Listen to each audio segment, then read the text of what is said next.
we're going to talk about how our weeks were. Indigo Buddy, how was your week? I will not ruin your one fun story this week, Thank you. I won't talk about that. This week I got into Overwatch beta, which isn't specific to MMOs, but I've been playing that a ton. I've really been enjoying that. And I didn't talk about this last one, but my nail's falling off. So Please don't show that on camera. That's disgusting. No. Stop it. That's gross. I'm just going to remove your video. Great. That'll just be how you look for the rest of the show. But no, other than that, I went to a friend's birthday party, which I won't go into. And I'm actually going and leaving for San Francisco tomorrow. So I'm excited about that for 2 weeks. So you won't be seeing me. I forgot about that. Gonna miss you so much. Just kidding. It's gonna be so great to not have him around. Oh my God. My week was great. I went to a friend's birthday party, and the part that he didn't tell you about was that this friend, whose birthday, actually no, his girlfriend, she decided that she was gonna have a shot that involved lighting the alcohol in the shot glass on fire, and that didn't go too well for her because she ended up burning her hand. She ended up burning both her hands. Actually, they were second-degree burns, and she also burned part of her kitchen, a couple cabinets, got some little nice, fun new scars. Scorch marks. Yeah. Scorch marks. A couple of scorch marks. It's not like the house wasn't in danger of being burnt down for very long. But that was fun and exciting. And then there were a bunch of people there, and the two people who lived in the house were completely gone because they went to the hospital. And so we were all just like, what are we doing here? Let's watch YouTube videos. And so we all watched YouTube videos for a while, and then we left. So that was exciting. That was my week. Sorry, sir. What about you? How was your week? Yeah, my week was pretty good. Nobody lit themselves on fire, although I have definitely some memorable college experiences where that's happened.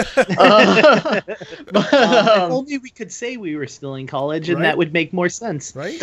Nope, we're adults. That happens still. Yeah. No, it keeps you young. Yeah, I've been playing ESO. As I mentioned, I didn't really play that game at launch. I kind of saw the writing on the wall there, and then waited until they did the business model transition, and then subbed anyway. I don't know. I guess that's how I am.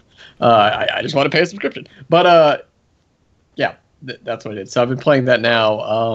And then, like I said, I found this new ARG that's going around, which is an augmented reality game. A lot of the times companies run them to promote things, and mine is to avoid people talking about Chronicles of Illyria. It's very, very difficult, but I'm trying my best.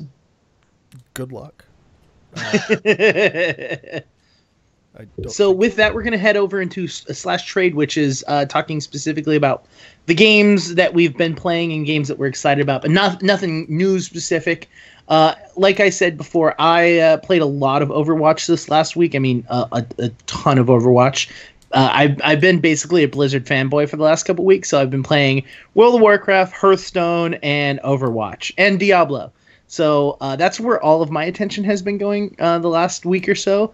But I actually haven't been able to game a tremendous amount because I have been extremely busy preparing for my trip to San Francisco. But so that's my week in gaming. Kruger, what about you? I don't know how I didn't mention this in my how was your week? I got a new job. So for those of you who think I'm still unemployed, I'm not anymore as of tomorrow when I go start my new job. That having been said, this week I played a bunch of Overwatch, and I also got into Battleborn a little bit. I played a little bit of Battleborn PvE and a little bit of Battleborn PvP, and I decided that I love the PvE, and I can just kind of support the PvP, but I'm not really a huge fan of it. The PvE in that game is literally the funniest PvE I've ever seen in a game, period. Think of what Borderlands was doing with the latest Borderlands title, but funnier. It was just this kind of crude humor, lowest common denominator humor that just hits me right here. That's my jam, is when people are just I killed this guy, fuck that guy. Every time you kill a thing, it's just yeah, fuck that guy. Yeah, fuck that guy. You tell him, character, dude. Reminds me of even though they weren't really that crude, but do you remember the level up animation thing that played in WildStar whenever you leveled up? Is fuck yeah! Yeah, that was hilarious. That's what they meant. Yeah, no, that was awesome. One of the level up things actually had fuck yeah, but the fuck was bleeped out, so it was just okay. Yeah. Yeah. Good. Well, and Yeah, do you know the story behind that? Like why it's so big? So apparently, when they're in beta, the players that were playing or beta or alpha, the players that were testing it out were saying, "Hey, I can't really tell when I level. Can you make it a little bit more obvious that we level?" So as a joke, they put in this just absurd, over the top guitar riff and spotlights and a big giant thing that says "level up," and then the guy cursing in the background, and everybody fucking loved it, and so they kept it. Yeah. So that actually makes it so much better, right? Yeah. When you find out the story behind that, you're just like, all right, now I get the absurdity a little bit more, like, because the game doesn't. I was on board with it already. Yeah. Oh, yeah. I was on board with it. I just didn't understand it, and then when I was told that story, I was like, dude, all right, I got you. That's fucking awesome. Yeah. Awesome. But is that everyone? I think so. Yeah, awesome. So then from that, we'll head into our /zone news. Boom. So if this is your first time ever on the show, we usually try to go in some sort of order, which is alphabetical, because it was the fairest way to go about it. So that being said, we always start with our first letter, which is B, because there's apparently no MMOs that start with an A. That we cover. Ion. Which one? I said that Ion. we cover. AION. Yeah. Yeah, I don't think it's relevant anymore. That's probably fair. No, Aeon is far from relevant. While I have played it, I would never go back to that game. Wow, that's really sad. Age of Welcome Conan. to /Yell, not sponsored by Aeon Has Online, Age of Conan even come out yet? No. Oh no. Sorry. You're thinking of the survival spin-off to Age of Conan. Yeah. Sorry. Anyways, so Black Desert Online is our first piece. So we talked last week about the new characters that they've released. Now they kind of gave us a little bit more information about the new zones that they're releasing, which is all very pirate themed. It's a very pirate centric area. Now, I literally copied and pasted this little like blurb of notes from their official website, and I'm not even going to remotely try to read any of it. Yeah, it's written in pirate. Yeah. Is it? Yeah. Yeah. So I'm going to try to read awesome. an excerpt just to give the All right. podcast listeners a little taste. Adventurers brave enough to challenge to wicked pirates of Coot Islands may be returning with fine booty if they be skilled enough not to walk the plank. And that's spelled, to walk the plank is spelled T'_walk, TH'_plank. It's Honestly, I heard a little bit of Gunga in there. I am not a voice Just actor. couldn't take it seriously at that point. Absolutely not a voice actor. I didn't hear any nyars. Nyar. So Yar. Only them bomb-bad scallywags. Bob Bad Scallywags? That's going to be my Facebook status now. So either way, they're introducing a new zone, a dungeon, all based around pirates, all based around the new characters that they've just released, because they've apparently got a pirate theme behind them. I don't remember them being very piratey, but that's what they're claiming. But I haven't played the new characters, so I can't say anything. They're pirating now. Yeah, we made them pirates. Have you played any Black Desert Online?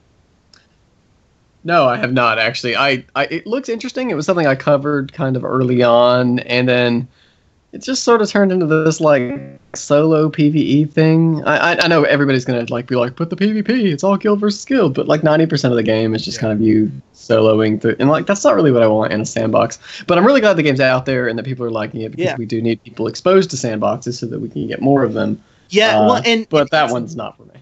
And from what my understanding is, it's actually doing pretty well. Even like it had a massive launch.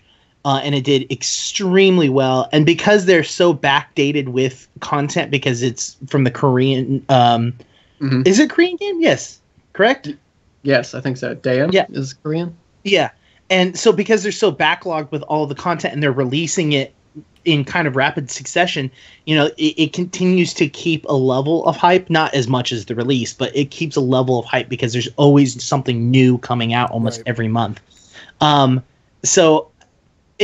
I want to go back and try to seriously sit down and play it, because every time I play, I get distracted and just try to kill everything that's around me. Well, and then apparently how you're supposed to play it. Like, that's why I couldn't get super into it, because I'm used to the idea of leveling by doing quests, but that's not how you level in that game. You level by grinding. Like that's. See, I prefer a grinding game to a questing game because you don't make leveling better by focusing on questing. You just make leveling and questing worse. But the problem is it shouldn't be a solo grind. And if there's no risk involved where you don't lose anything if you die, then it's just not interesting. So you're just kind of going through the motions. If it's a grind where, to get any, it's heavily incentivized towards group dungeons and you drop everything when you die, like, that's interesting. Albion Online does that extremely well because there's PvP everywhere. There's a minimal instancing. I love the grind-based leveling in a game like that, or, any older game. Groot just got this face of just like, who are you? No. I'm waiting until I can speak my piece. I'm waiting for him to finish so I don't interrupt like everyone else. Jesus Christ. You may go ahead. Oh. My turn. And I agree with everything you just said. I totally agree that linking quests and experience has a huge negative impact on both of those elements. The thing that gets me is I'm just used to receiving experience in large sums.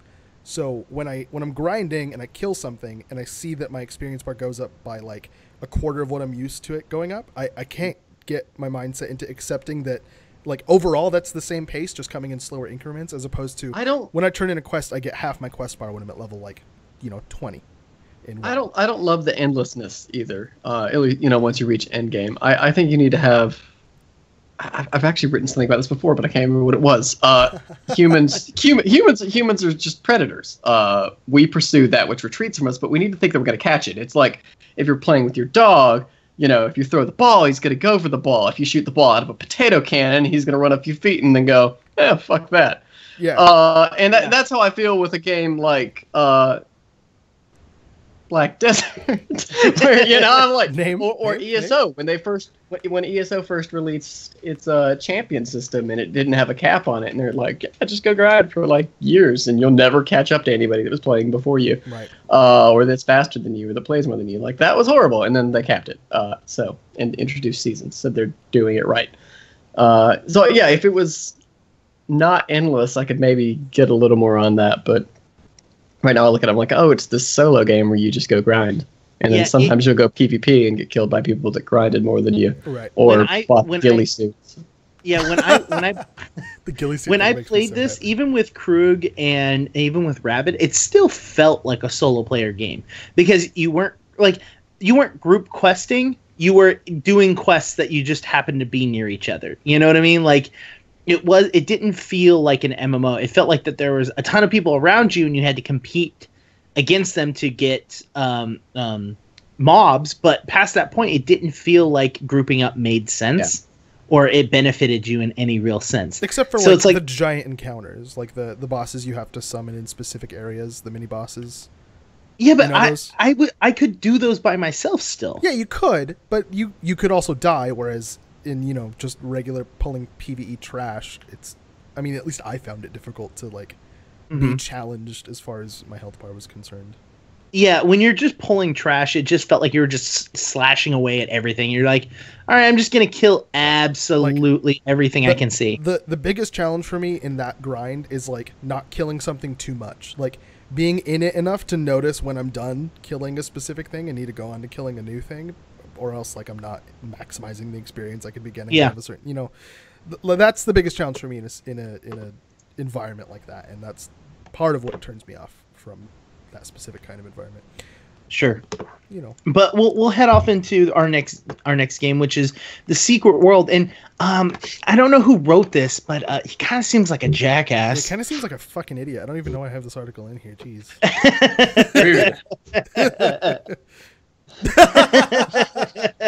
Podcast listeners, Isarii has a great handmade Kappa sign, and it's the fucking coolest thing ever, and he just held it up at us because he wrote this article and we were being sarcastic, so keep that in mind.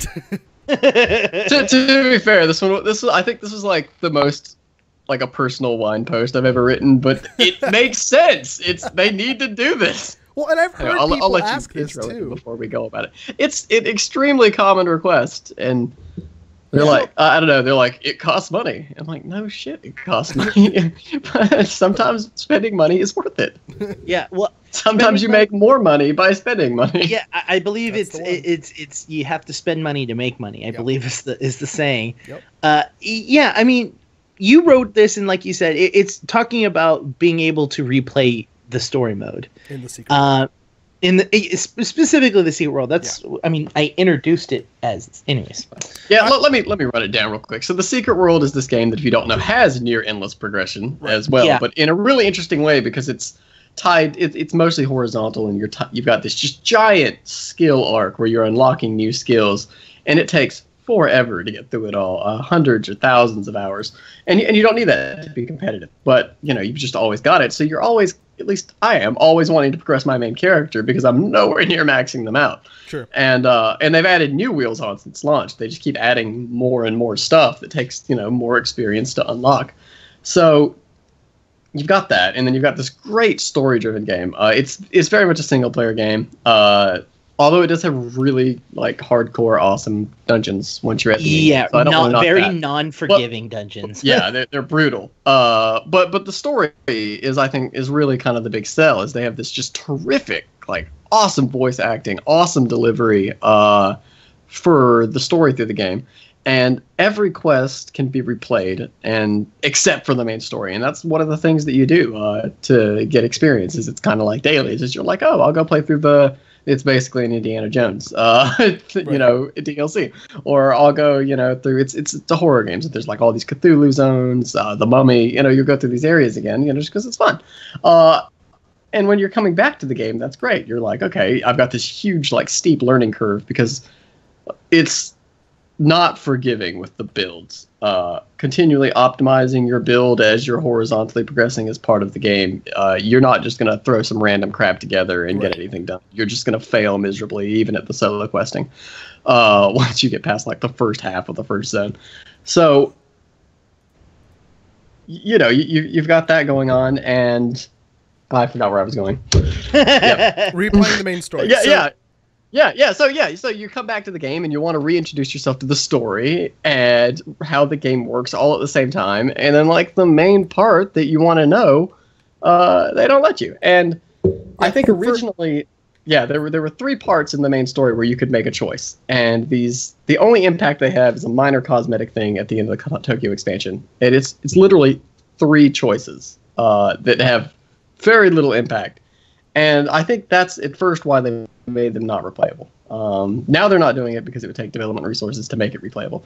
But they should. The main story after a certain release period has always been replayable again. They've learned this. And it's just a big barrier to getting new players to come back. So they're making this big push right now. They've got a new trailer. They've just opened up free trials for new players. And I'm just saying, what about the old players? I want to come back. I don't want to make a new character. And that's really something that's getting to me. Well, and it strikes me as strange that a company and a title that's so specifically focused on lore and getting involved in the world and not just running around and grinding stuff and caring about what the quests are they made everything voice acted so that you could listen to it, because they know that not everybody, and when I say not everybody, I mean 99.9% of people don't read through all of the quest text. It's just click, click, click, click. And so they did the voice acting. They have these really, really involved, awesome quest types that are specifically designed to get you out of the game into researching answers to questions. Literally lore is the cornerstone of that entire game. And then there's this pillar of lore that is the main story that you can only do once. I can't understand. First of all, I can't understand why they didn't make the choice to make it replayable at the very beginning, on release day. And every other quest was. Right, every other quest was. Yeah. And I can't understand why they don't want to spend the resources to do it now that they realize that that's what a majority of the community wants to do. It can't be that much. Yeah, it really can't be that much work. Yeah, it's obviously in the engine because all the other quests support it. They just have to figure out a way to handle the 3 choices thing, which, me as a pleb, not a game developer by any stretch of the imagination, would say, if they've already made those 3 choices, just don't make them choices anymore and just assume that they pick the same choices if you don't want them to change their minds. That's what I said. That doesn't seem difficult, right? Yeah. Boom. I'll take my commission now. Thank you. Yeah. We'll call up Andy next week and talk to him about it. How's that sound? Andy, I gave you the best idea. I demand $10,000. I hope they do that. Like, I don't know. Funcom always seems kind of like that to me. And to Funcom's credit, they're always making these really cool games that I really want to like. Funcom hasn't released a WoW clone, I don't think. They're like the only MMO developer that hasn't done that. You know, you got the Secret World, which was, you know, it took the limited action set horizontal progression thing before it really got anywhere. Added this horror genre in the urban fantasy setting, which nobody else has really done. Nobody that mattered anyway. Age of Conan was action combat way before its time, before we even had the term, and the M-rated thing, and it was really cool. But then there's what I call fun competence, which is that they never quite get executed as well as I'd like them to be. And you know, I prefer fun competence to, you know, giving me every WoW clone we've ever gotten. These games have heart, they have soul. I love it. I just wish, you know, get the little things right. And when you don't revisit, and a lot of developers really hate to go back and change old content. That's something Guild Wars 2 hated. You know, they were like, "Oh, our dungeons suck. Let's just disincentivize them." And thankfully, by the way, in their most recent patch, they did go back and finally learn that and fix it. So I think it's the Secret World's turn. Go back, make the dungeon, you know, make the main story replayable. Maybe improve combat if you're going to be doing it. I mean, you know, maybe make the combat feel a little bit better. If we're talking about the things we want Secret World to improve on, a little bit better combat. I mean, I'm not asking for like WildStar level combat, but I mean, you should be. I mean, I would love it. It's just combat feel too. Yeah. Like you don't have to change your mechanics. Just you know, tweak and they already have a little bit of the WildStar kind of combat. Like if you play shotgun and knuckles or whatever that second weapon type was that I picked, a lot of the shotgun abilities have like conal effects and like directional effects. Yeah, no, they do. Like all of the guns have a directional effect, and it's all about telegraphing. Yeah. It's just not their dungeons feel like WildStar's dungeons before WildStars did it. Absolutely. Right. And everybody thinks WildStar is the best dungeons because they didn't play the Secret World. No, like the criminally underrated game. The issue I have is I wish it was a little bit smoother. Like I don't feel it's as smooth. Like I hate that. All right, I've got a shotgun. Now I'm going to use the shotgun. I use the shotgun. Like that's how I feel when I'm playing I don't feel that. the Secret. The responsiveness could use a bit of work. And it doesn't feel impactful, I would say. Is another I don't know. Maybe my computer's just way better than your guys'. The second thing is I wouldn't mind an upgrade on those graphics. I mean, would we ever mind that'll take a lot of money, though. I know. I'm just saying, if we're going to talk about things we wish, like in a Snowball's Dream, I mean, improving some of those character models specifically. Like, some of the character models kind of like, I'm like, you didn't care about this character. I actually do think it's a decent. Like they I'm not saying it's bad. No. I'm not saying it's. I don't think it looks that bad. They use their graphics effectively as well. Yeah, I'm just saying. That sounds like you're. What? I know this isn't what you're doing, but when you say they use their graphics effectively, that sounds like a super politically correct way to say their graphics sucks. I'm just saying. Like, I know that's not what you're saying, but that's what it sounds like. By the way, is one that I think is another. You know, one of those where they. It's not like the highest graphical fidelity, but you use. It looks good. It's really detail oriented. You know, it doesn't just all look the same. Like some games look really good too. There's a lot of work going into set building, that types of thing. Like SWTOR, I think is a good example, especially with their newest stuff. Like their graphics are kind of crap, but their set building is awesome, and it looks really good. Yeah, and that's something Doc actually, or Adrock, whatever, hammers home constantly. Is it's not all about the graphical fidelity. It's about how the graphics interact with the style. So like you don't need to have like, you know, blazing intense graphical fidelity if that's not the style you're going for. But like I think the Secret World has a super realistic style outside of the UI. I think it always hurts. Yeah, if you hide the UI and just look around, you can tell they're trying to go for this is what a city looks like if you're standing in the middle of a city in real life. And so that kind of lends itself to a more graphically accurate presentation, I'd say. which is obviously a lot more difficult to do in an MMO or in a game in general. But, I think it looks fine, personally. Well, I think it's time to move on to ESO. Jeez, which we thought we didn't have enough notes, and we're halfway through the podcast right now, and we're not even halfway through our notes. Well, okay, so I mean, it doesn't hurt. It doesn't hurt that the person that wrote like half of the articles on here, That's true. is in the video. I was busy last week. All right, so we're gonna talk about ESO, but before I'm gonna preface this. Okay. So I've tried ESO, and I super tried ESO. It's really hard for me to get into this game. So I'm prefacing this next part of the conversation based off of that information. So it's another single player MMO, really. Yeah. I'm not going to talk about my issues. We'd be here all day. No one. All right. Yep. So the first thing we're going to talk about. Motion and no. Anyways, so the first thing we're actually going to talk about is we're going to talk about the Dark Brotherhood DLC, which releases on May 31st. So, Isarii, you wrote this. Why don't you go ahead and talk to us about this a little bit? Well, wrote might be a grandiose term for a news post where I basically took information off the main site and then format. Hey, you know what? Pays the same. Yeah, which is nothing on a fan site. Yeah. But, yeah. So I mean, if you've played an Elder Scrolls game before, you kind of know what's coming. They're taking the Dark Brotherhood story, they're putting it in, they're giving you some repeatable content.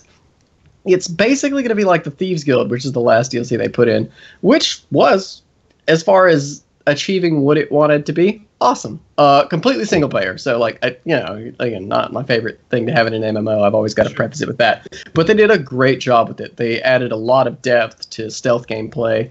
It's actually, like, it really seems like the ESO developers team for the Thieves Guild and the Dark Brotherhood have been playing a lot of Assassin's Creed in their free time.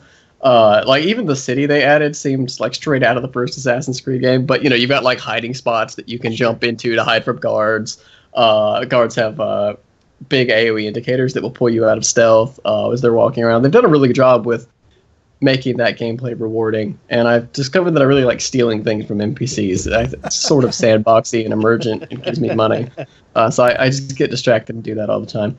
But yeah, more of that, only now it's killing people. And even more Assassin's Creed, you're getting this like execute ability basically from stealth behind the target, where you go into one of those mini cut scenes where you sneak up and murder the person. So it looks fun. So they finally have that. So if you're a single player focused person, solo MMO, it's a good thing to check out. ESO still has good PvP when it's not lagging, and they've actually got raids in their dungeons I like, but I know they're not for everybody. So, well, I have a question. So the last expansion and this DLC all seem very rogue centric. Now, are you able to go through stuff like this if you chose to go down the right mage route? Yeah, you can. Yeah, you can totally. I mean, will you be as good as stealth? No, but you'll be good enough. And they all, the Thieves Guild, the Dark Brotherhood, both come with their own skill line that's separate from like your armor type or your class of weapons, your weapon abilities, anything like that. Sure, it help a little bit with the type of. All right. I was just really good stories. Some of the best. Awesome. Yeah. So yeah, I think they're doing a good job with it. Again, single player content, but they're achieving what they are setting out to achieve. Finally. Sure. Well, and I'm gonna like hop into the next piece just because I found this one really cool. The fact that you guys went out and have data mined and have a fuck ton of information coming forward, like of what's happening next. They've got a lot of stuff they plan to announce at E3 this year, and I really. Which for the Morrowind players will be pretty cool. You sounded like a complete robot that whole time. So you're gonna have to repeat. It was really cool. That's. Do I still sound like a robot? Yeah, a little bit. Is there a microwave on? Someone's microwaving your cell phone. I don't think that's the case. That would suck. Well, yeah, so we'll come back to the when you're a little bit more or a little less robotic. When you're a little more robotic. Yeah, a little more. When you've converted into your robot form. I'm speaking to you through the machine. There you go. You sound much better now. There you go. Oh, do I? Damn it. Yep. So okay, go for it. Yeah. Farted and fell. We can preempt it all. It's you're cutting in and out again. We'll come back. We'll come back to this. We'll move into WildStar and we'll come back. All right. So the next thing that we're gonna go over is WildStar. So while they have been trying to keep up with their constant updates, they have another update that actually came out. And again, this is something I hate that they do. I super hate that they do this, which is create an expansion and not give enough heads up of when it's coming out.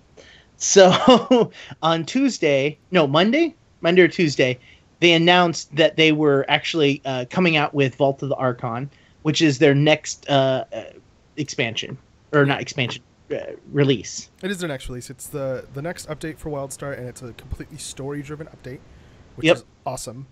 There's a lot of details on the link in the description, but basically, you are going to join Exiles and Dominion, are going to join the Caretaker to aid him in the search for the Vault of the Archon, which is a secret facility where the Elden Archon Jariel hid his most sensitive data, which makes me think that this is a story, a piece of story content that's going to reveal some like super exciting information about Nexus, because it's been a very long time since we've had a very exciting piece of news about Nexus. Like, I feel like that mystery kind of got pushed away for a while they were doing the free-to-play transition, all that other crap. And now it's kind of coming back to the center of things, and hopefully, I don't know what the, piece of information is, but it better fucking deliver, all right, Carbine? Well, the next thing is, and I am by far very annoyed with this. Why? Because I didn't get what I wanted. All right. Yeah, but the best thing happened. Like, objectively, the best combination now exists. No. The best combination did not happen. So basically, a little while ago, Carbine came out and said, "Hey guys, they've got this thing that they're trying to do called the Dev Connection, where they're going to pose a question to people. People put their opinions in, and then they're basically going to find out what everyone's opinion is and do that." And so this one was, hey, we're thinking about, expanding our race to class restrictions that we have. We want to hear your guys' input of what you guys want to see. And while the best one didn't win, which was clearly Mordish Espers, I'm just saying, what did win was Chua Warriors. Fuck and yeah. Of course it did. And no. This one doesn't surprise me at all. Orin Engineers. I don't know why that doesn't surprise. Why doesn't that surprise you? Because anything Orin. I'm surprised it wasn't like Orin Warrior and Orin Engineer. I'm surprised it wasn't double Orin. Like maybe it was double Orin, and they just were like, let's not do that. Let's just make it True Warriors. Well, they were probably saying one from each faction. You know what I mean? Like, how broad of a scope were they doing for these kinds of polls? Like, are we going to get the next expansion to be Orin McOrin face? No. They've only done 2 so far. One of them was restrictions on dungeons playing with cross factions. So, would you be willing to play dungeons where it was Dominion and Exiles together, or do you not want to see that? And they basically said, hey, we're gonna actually open that up now. And so now, if you queue for dungeons, you can queue with with Exiles or Dominion. Yeah. And you can also do PvP as well, I believe. Yeah, but that was in before they did that post. That was in. Well, that would that was a full. It could be Dominion versus Dominion or Exile versus Exile, but I don't think it was mixed. Yeah, it was mixed. Oh, all right. I guess I'm wrong, but yeah. So, God, I hate you so much. So yeah, I'm actually really liking the Dev Connection conversations, because it is making an effect on the game, and it is actually changing up. And these aren't massive changes that they're doing, because they are a significantly smaller studio as of recently. So I mean, these changes do cost money and time, because now they're having to turn around and change the Chua actions and having to redesign that, because they didn't have any of that prepared or ready to go. Yeah, animations mostly. Yeah, it's almost a weird thing to be devoting dev time to when you think about it. I would think that you'd get a greater payoff from just making new content instead of making new animations for existing classes and races to combine in new ways. Unless they've got like a giant RP community I don't know about or something. Well, while it isn't, I mean, if there was a giant RP community, I don't think you would see Orin engineers, because that's literally the opposite of what Orins are. Yeah, that's true. That's true. Well, and I don't think it's giant, but I think just because of the whole housing thing, the RP community is definitely there. Their housing is so good, right? It's the best. Yeah. But yeah, they definitely exist specifically because housing is such a great tool for RPers, I think. Yeah. And they even have add-ons that make a map of houses, and you can click on the different houses on the map, and it'll send you to that house as though you're traveling on the map. They put a lot of work into making RP in that game good. Nice. Yeah. Boom. And by the way, chat's correcting you, saying that PvP thing was never mixed. Oh, really? Boom. Well, lame. Yeah. Guess who's normally wrong? You. Well, sure. You're Isarii, you're sounding much better. So if we want to go back to ESO and finish that data mine conversation. Yeah. Well, the funny thing is, I didn't really have that much to say about it. He's like, the whole time I was just trying to say good job.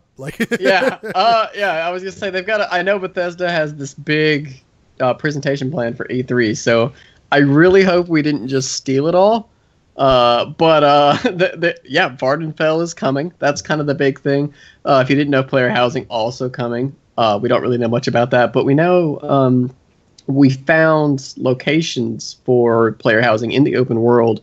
It's going to be instance, obviously, but it seems like you will go to a specific spot in the world where you will then go into a portal, and from there you'll find your house. And we don't really know how that's going to work, but I thought that was pretty interesting. Back Oblivion portals. Yeah. All houses are in Oblivion. I don't know. They are banking on the nostalgia thing pretty hard. The Dark Brotherhood's going to be set in the Gold Coast, so Kvatch and Anvil from Oblivion. Mm-hmm. And then, as I just said, Vardenfell is looking like it'll probably be the Quarter 4. That's a bit of guesswork. Quarter 3 is expected to be a free, we don't know if that's going to be the case, update, but it'll come with housing. So, free things that are going to be monetized to hell. Housing, the barbershop, probably 2 more group dungeons that they wouldn't want to put behind a paywall. Things like that. Gotcha. So, yeah, cool things are coming if you care. Look, I've tried, like I said, I've tried ESO. I think the number one thing that's difficult for me to get into is the color, which is a lack thereof. There are. I mean, that's what post effects filters are for. We have a guide to that on our forums from some friends of mine at a competing podcast. Yeah, that. Yeah, the issue the issue I have is I feel like everything is different shades of brown, and I like grit. It's like, now I haven't seen Batman versus Superman because it looks like a pile of dog shit for other reasons. Yes, I haven't either. Like all the people saying, "Oh, it's no fun. It's so dark." I kind of like that. I don't want DC to be Marvel. I like that we had Nolan with the grim dark, and the problem is that Zack Snyder is not Nolan. I mean, it totally depends on the context. You can't make WildStar ESO. No, I like WildStar. I like WildStar too. By the way, I'm not one of those. Oh, it's so cartoony. But even if it fits the context, you don't like that dark, gritty, browny, musty. Even in Fallout, you couldn't get into that. First of all, Fallout is more colorful in my opinion than ESO. Wow, that's so wrong. What faction did you play in ESO? Out of curiosity. I've tried each one, to be honest with you. Yeah, but the Dominion starts out really, I was going to say really colorful, but then I remembered after that you get to 5 zones in a row that are just crappy decomposing jungles. And, I mean, I think the most color I saw is, I can't remember who it was, but their kind of starting zone was Egypt, or like very sandy dunes kind of a thing. That sounds like the DC. They have my favorite zones. The Daggerfall Covenant, for those that aren't. So Yeah. The Red Guard, and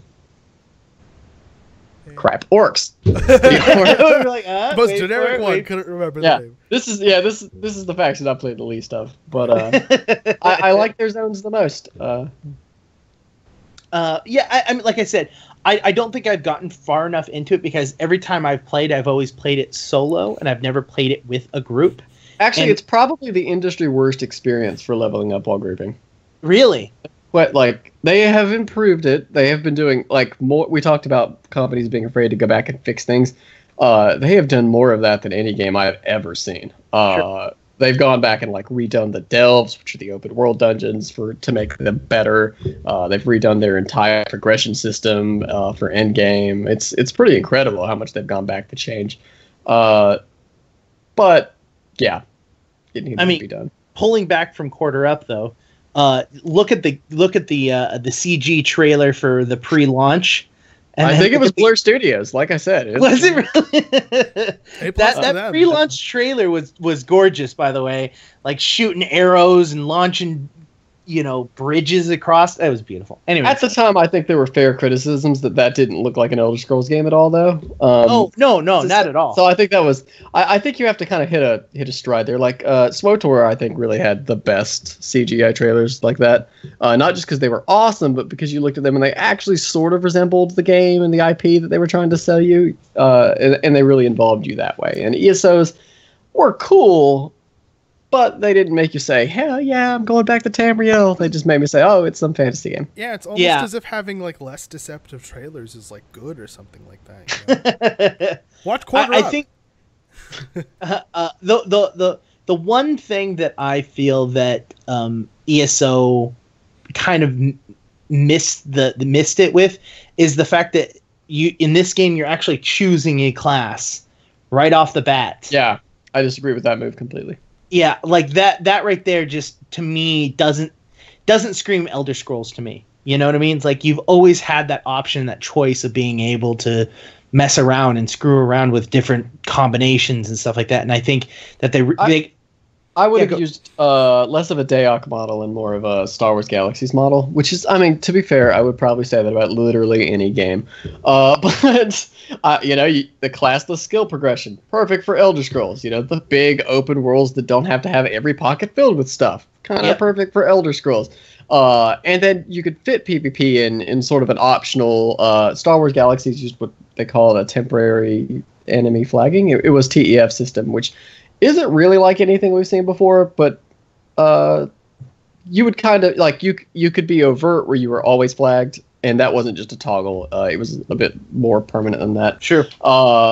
And that had its benefits, but also you could be covert, with a faction, and then you could take part. But if you killed like other faction NPCs, obviously that would flag you, and there were a lot of elements there.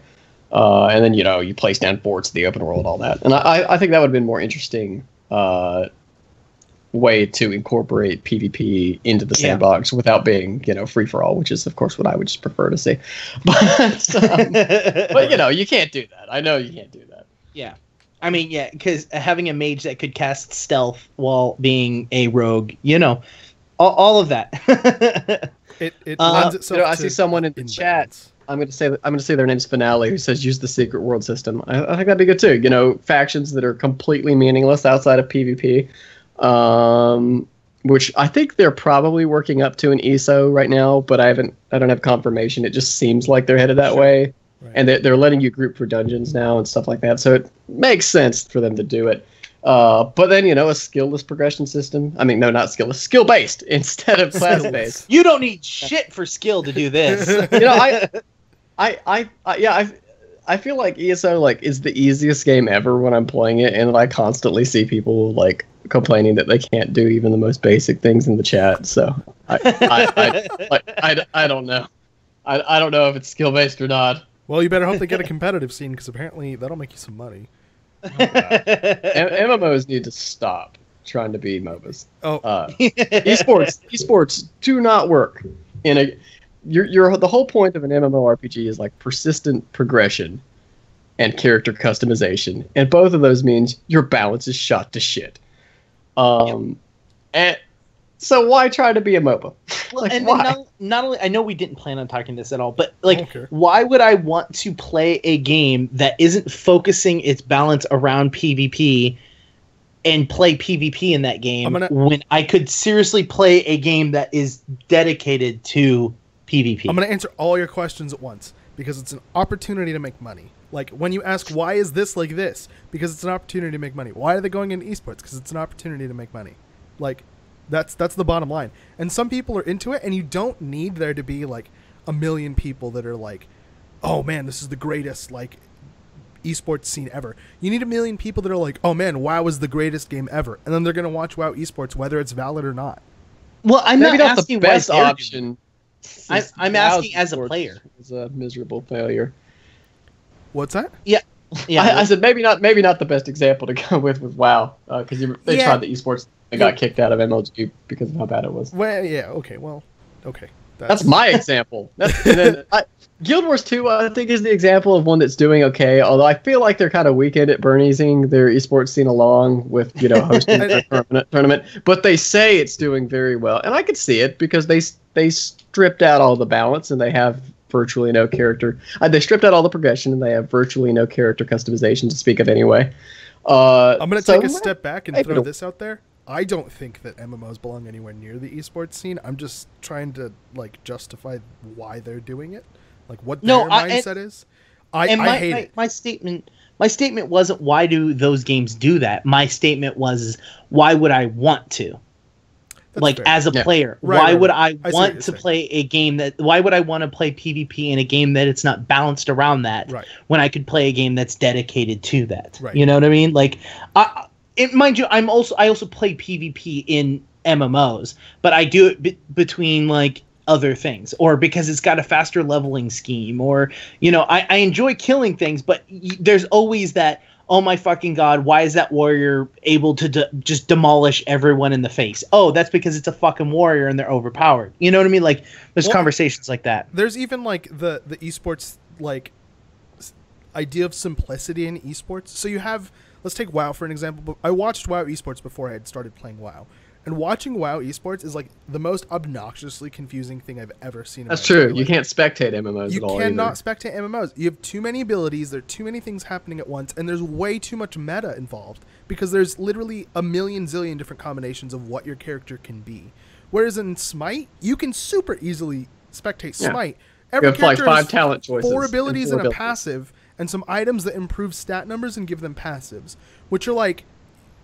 You can literally, in the Smite UI, the Spectate UI, mouse over any player's items and it'll tell you exactly what it does. And the casters are really good about saying, well, this guy lived because of the passive from this item, which is this.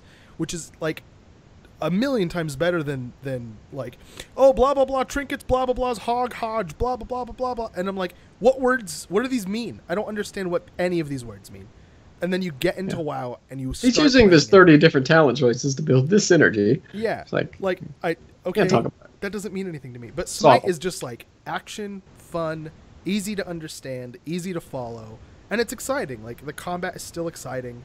The combat's fast-paced and all that stuff. I personally don't know why anybody would watch WoW over Smite. All right, well, I'm gonna move us on. Speaking of World of Warcraft, this isn't game specific. It's just kind of a fun video that I found. It's someone took the shots from the World of Warcraft movie and put them side by side with cutscenes from World of Warcraft, and shows you how similar they are, and they're the exact same. It was really cool. Just had a great idea. What if at the end of the WoW movie, like, the screen fades to black and then it fades back up to this guy sitting at his computer and he goes, damn, that was an awesome cutscene, and then he just continues playing WoW? How fucking great would that be? That is an awful idea. And he's just sitting there. He's just sitting there killing boars in the forest. Yeah, at level 1. It's like, wow, that was a level 1 cutscene. Jeez, that's crazy. And then you just keep playing. See, I'm expecting, credits, fade to black, open up. Prepare for World of Warcraft 2. Like, that would actually be awesome. It would be pretty awesome. They're like, depending on how much money we make, we might. I was saying before the show, I really am upset with myself that I want to go see World of Warcraft because I feel like it's one more step towards confirming that I'm a huge nerdy neckbeard. And I don't want to do that, but I really want to see the movie. So I guess I'm just going to have to confirm that to myself. Yeah, just realize you're a neckbeard. Yeah. So that's actually it for Slash Zone. We're actually going to move on to... That's the mic. We're going to move over to LFG. We're looking for, which is all of our news about betas, games that haven't released yet, just sneak peeks into what's to come. Krug, I believe you found this first piece of news about Crowfall. Why don't you, show us up? Crowfall is introducing the Druid class, which is going to be introduced next month into the game. But they were talking a little bit about it in this article, and it's basically their first ranged support class, which is, like, if you think about, and I hate making this comparison all the fucking time, if you think about Druids and WoW, it's basically the same class, but the gameplay is way cooler. They go over, like, a couple of her talents, they go over a bunch of her animations, and not video-wise, they have, like, concept art of all of her spell animations and stuff like that, which is really cool. And it's their first ranged healer, which is basically, it's the first class that Krug's interested in playing when the game goes live, because that's my jam. So yeah, I'm really excited to see this. I want to see a video, to be perfectly honest, because the photos I don't think do stuff like this justice. I think you have to really, like, take a look at how the class, like, looks in game in order to see, like, if it feels right for you. I know that sounds way too dramatic to be talking about an MMO, but that's who I am. Overly dramatic. So yeah, next month we're gonna take a look at that class. Good times. It looks pretty cool. It's hard to talk about Crowfall because you read the article and they're like, here's this new tech we built, and it is interesting to read about, but like nobody who's not actually following the game wants to hear that. Right. But for the Druid, I do like I forget what they're called, but they've got sort of the life and death bars, which is just a weapon swap. And as you cast the life skills, which are your heal skills, you build up, like, I'm going to call it a toxicity counter. And once you get over a certain point, you just start dying. And the only way to manage that is by using your DPS skills on the other bar. So if you're just sitting there spam healing, it will kill you. And the reason is because of games like WoW, where you've got healers in your PvP that are just unkillable gods that can keep everybody alive. So they're trying to strike that balance with what they've always called, no fire hose healers. And apparently the answer to that is to kill you if you try. And I think that's pretty metal. I like it. That's pretty metal. Yeah, that's a great way of describing that. That is pretty fucking metal. I wanted to go back real fast. Sorry, I misspoke. It's not shot for shot from game, as in these are cinematics in World of Warcraft. It was a machinima that someone had made to replicate the World of Warcraft movie trailer. I misspoke when I said it was pulled from game. I meant it was game graphics is really what I was trying to say. But Final corrected me in chat, so I just wanted to reiterate that. Krug looks like don't care, move on. Maybe I was anyways, whatever. That makes So we're gonna move forward back into LFG. So the two pieces of news that I found for LFG were basically all money related things. So Camelot Unchained, which is being crowdfunded, which I didn't know this, has reached $4,061,841. I did not know that it was being crowdfunded, but that's a fuck ton of money. And yeah, I didn't know they had that much. Yeah, right. It was crowdfunded. I didn't know it had $4 million. I'm not going to take the cheap shot at the graphics because we all know they're like, that'll come later once you've got the core of the game down. But it's easy to look at that game and think that they're making it with like, I don't know, $1,000. Like, yeah, the money they found between their couch cushions. Look, the ideas in that game, though, like the mechanics are so promising. If they pull off everything that they're talking about, I'm going to wet my pants. Hold on. First of all, as someone that has experienced games pre-launch and post-launch, you have to take a look at the things that they are promising, and then cut that in half, and then multiply it by 2 again, and multiply it by and 4. Then realize that's what you're gonna get at launch. Oh, don't say stuff like that, dude. Hey, I'm gonna set you up with a great seg for if you still have to skip one. Okay, but you're thinking like triple A, logic here, where you've got EA, which conveniently stands for both Electronic Arts and Early Access, which deliver you the same product. But in crowdfunding, you can just keep getting more money, and then just keep going and going and going and adding more features and never releasing. Which brings us to Star Citizen. See what you did there? $113 million. Yup. I actually do. By the way, I do support how Star Citizen's developing. I think having all those features is rather the point of the game right now, and that's what their community said they wanted, like overwhelmingly when they polled them. So take your time, make a game like no other. All I'm saying is I know that early access games have broken your heart a lot, and I just want you to try to love again. That's all I'm asking.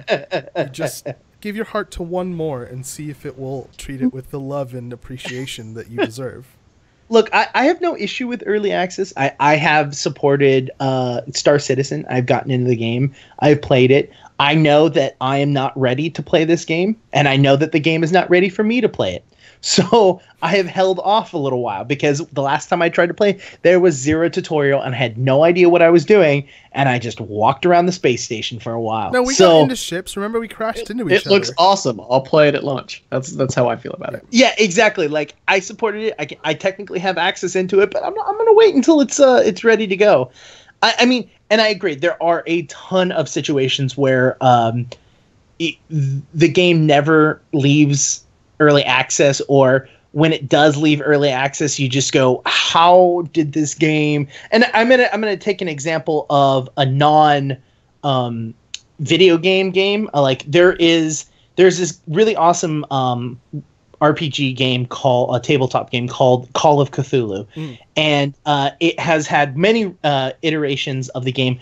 Well, they crowdfunded for their next version of it, and they got a fuck ton of money. I mean, a really good amount. I can't remember the exact amount. And they kept saying, we're going to come out with a game. We're going to come out with a game. We're working on it. And like years and years and years go by, and they change. They rehire the guy that originally came in to design the first Call of Cthulhu, comes in to start working on it. And he gets there and he's like, we have $1,000 in the bank. How did we spend all of this money and end up with $1,000 and don't even have a game? Like, there was an MMO crowdfunded that it came out that like they spent it all on hookers and blow. I swear to God that actually happened. Yeah, like I don't remember what the game was because it doesn't matter. No, it doesn't. It shouldn't be repeated because it doesn't deserve it. Yeah, I will bleep it out. Yeah, so the problem with crowdfunding is that shit does happen. I mean, you can't just expect that it's always going to happen like that, but you got to be careful. You know, you got to. I'm not saying like throw your money to the winds, flush it down the toilet, just back anything that moves, but like there's certain telltale signs that a game's going to exist, and there are certain telltale signs that a game's not going to exist. Star Citizen, Camelot Unchained, Crowfall, all clearly going somewhere. Yeah, absolutely. Then you've got single player games. Pillars of Eternity was crowdfunded, I think. Divinity Original Sin was, and those were both awesome. Really? I mean, so we get really good things like that. I didn't know Divinity was crowdfunded. Jesus Christ, like every game. My God. Let me fact check that one. Well, the thing is I'm actually really appreciating games that are being crowdfunded because I think that the studios are able to make the game that they want versus making the game that they're told to make. Yeah, they're definitely. You know what I mean? Like, this is how we have like 14 Assassin's Creeds that are all the same. Oh God, yeah, exactly. It's why we have that. I was about to say in Call of Duty. Yeah, in Call of Duty. It's also the reason why I feel that WildStar didn't get to where it needed to be is because I feel NCSoft turned around and said, hey guys, you need to release because we've spent a fuck ton of money already. Just release the game now. I don't care if it's not done. You know, like Warhammer. Those are both MMOs that EA early accessed out the door.